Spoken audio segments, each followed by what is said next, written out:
truth uncensored. My whole network viral. 12 and a half get you a quarterback. I got them shits flying like spirals. I like my truth uncensored.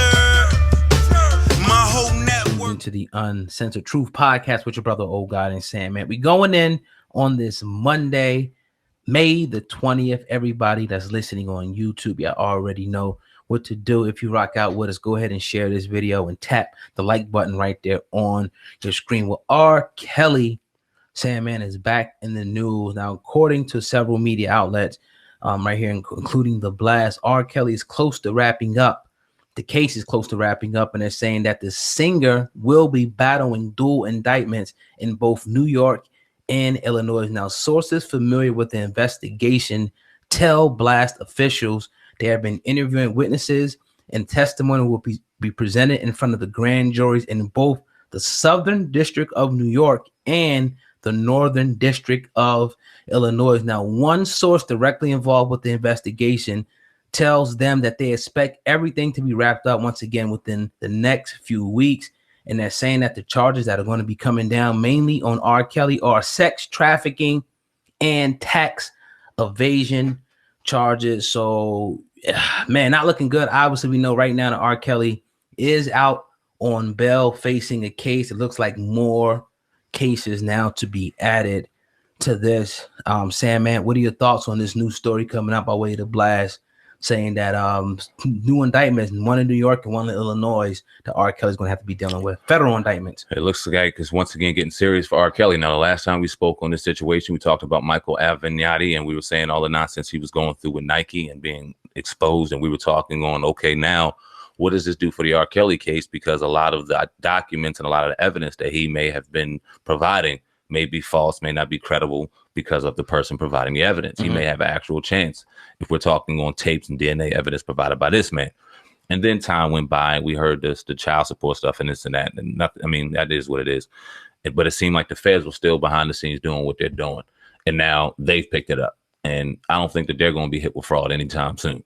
So now that they got that ass, it seems like it doesn't look good for R. Kelly, whether you think he did it or not. And let me just say this. We've done all the content, all the news when it comes to R. Kelly the last year and a half, ever since the whole sex cult thing came out and into what we're at now. And we get a lot of slack. Oh, well, y'all say this about R. Kelly, but do this, but do that. But listen, we got to report the news. We got to keep it a 360 degree. We're going to beg and answer every questions, even though personally we may believe what we got to believe. And right now, as it stands, it does not look good for him when you got the feds on you, when you got them piling up a amount of evidence. And we even talked about tax evasion and how we personally feel about that. It's kind of bullshit when you ask me. But I mean, it is what it is, man. They, pretty much they're putting together a case where they're going to force him to pretty much try to crack. They want you to crack. They pressure bust pipes. That's the whole thing. They try to add up on you. Whatever this guy done, let's add it up. Now, the main thing that's sticking out is the sex trafficking. They're looking into plane tickets. They have witnesses now that are speaking. Man. But that was a report that came out a few weeks ago. They said that somebody was pretty much giving testimony to the grand jury, and now it looks like within the next few weeks that there's going to be more charges, which probably going to mean it's going to be another. I don't know how that works, but maybe another arrest warrant issued. We have to go back in and be re-released, and it's just going to be, it's a sad situation. Sad for the alleged, if there were victims, because let's be honest and let's be real, it looks like that he's guilty as hell. But until it goes through, once they put him on trial and see what happens, then we can say, okay, R. Kelly's guilty. Then we get to hear the details about what really happened. Not a documentary on Lifetime. Not to say that it wasn't true, but it's just a documentary. You know what I mean? A docuseries, whatever it was called. Just somebody else's thoughts and opinions on it. But once they bring the evidence out and roll it out in front of the people, and we say, well, whoa, this dude was this, and videotapes and this and that and DNA, and it's like, whoa, this dude's guilty. Now we could condemn him and say, okay. But right now, we have to just wait and see. But yeah, it's definitely not looking good. I definitely didn't expect this, like you said, with the Michael Avenatti situation. It was a lot of people calling for R. Kelly to walk clean. It was like, yo, R. Kelly's going to win this. I guarantee it. Now it's looking like, okay, the Fed's like, shit, we got so much more on this dude. We're going to be releasing it within the next few weeks. It's not going to end good for R.Kelly in my book. I think he's going to end up doing some time in prison, and maybe he should if he indeed did what they're saying that he did. I mean, well, if the courts do prove that he did do what everyone's thinking and suspecting that he did, it is what it is. And if he didn't, then his name needs to be cleared, and a lot of people need to apologize. Now, I know that I can speak for myself, where I personally believe that a lot of these crimes, although some I may believe are fabricated, some are true, and it only takes one to be true for him to be guilty. And when you look at documents even back when Aaliyah, that in itself was wrong enough to me. Whether he deserves to do jail time 25 years after the fact is up for debate. I know he's wrong for that, right? It just, man, we'll see what happens. Yeah, definitely. So We'll see that's what that happens. with R. Kelly. New indictments coming down real soon. That one of a few trials that will be coming up in the next year and a half. It's gonna be an interesting year in the hip hop world in the next year and a half, man. Definitely. Indeed. When speaking of rappers and entertainers involving real legal situations, Kodak Black, man. Now we've been talking about Kodak Black the last couple of weeks, and it seems as though we've been talking about him for everything, whether he's saying something or he's in legal trouble, he's getting hit by the feds. I mean, it never ends. Well, according to TMZ today, they come out and say that legal documents reveal that Kodak Black's fingerprints were discovered in a Porsche Panorama he allegedly rented. Now, the documents also show that Kodak Black dropped $3,518.71 for a mini Draco pistol, SIG MXK 9mm pistol, and the SIG P238 380 pistol. The prosecutors allege that Kodak purchased 3 weapons and over 100 rounds of ammo back in February from Louis Police Distributors, which is the same place where Kodak allegedly bought guns after filing paperwork with false information ordered to obtain a firearm. Now, the purchase was reportedly set up soon after Kodak turned in the gun application this past January. Now, during the police investigation of the crime scene in Pomano Beach in March, police found the Porsche abandoned and severely damaged about 14 miles from the crime scene. Then they obtained the vehicle's GPS data and pinpointed the car in Golden Acres at the time of the shooting.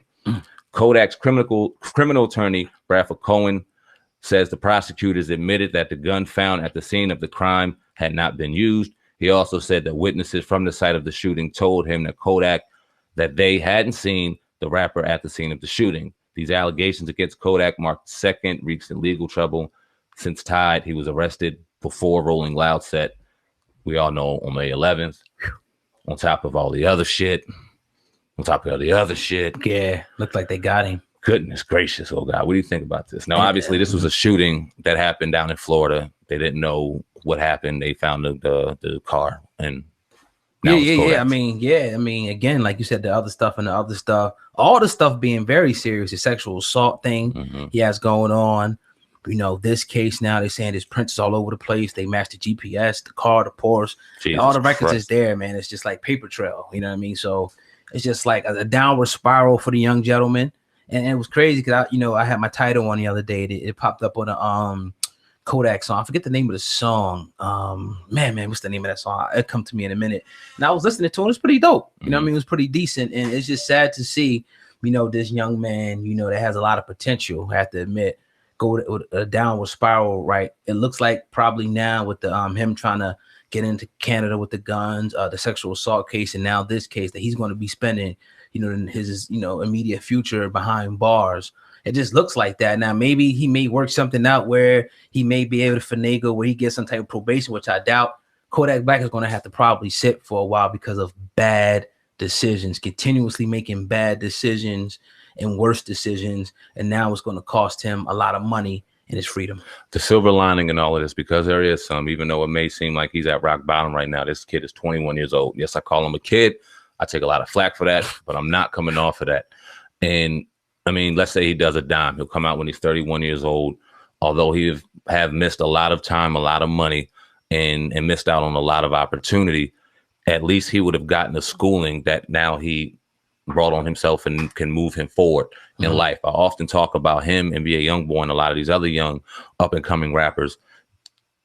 I can guarantee you they have no proper guidance. Right. I guarantee you their father figure wasn't properly there. I don't know how their mothers were, maybe working as hard as they could to provide, maybe not being there. I don't know. But I know somewhere along the line, somebody didn't wrap their arm around these young brothers and go, yo, this is how you move, or this ain't how you move. You got talented people. You got rappers that or you got people on above in certain of these corporations that go and bloodsuck and look at certain talents and go and exploit them, give them the jewels, give them this, but don't properly teach them how to be a man and deal with these blessings that they're receiving. Throw them in this age of social media, and now they're being fucking ridiculed and they're looked at and judged on it. I mean, it's a recipe for disaster. Do you think though, because what you're saying, him a kid and whatnot, and him young boy is 19, he's 21, is the end responsibility on Kodak Black's shoulder for continuously absolutely doing foolish thing. And that's why I'm cool, and I don't condone jail time on anybody, but when you look at just over and over and over again, a lesson needs to be learned, because you're either going to die or you're going to do life in there. And right now, the silver lining in this is at least you're not sitting in a situation where you could potentially lose your entire life behind bars.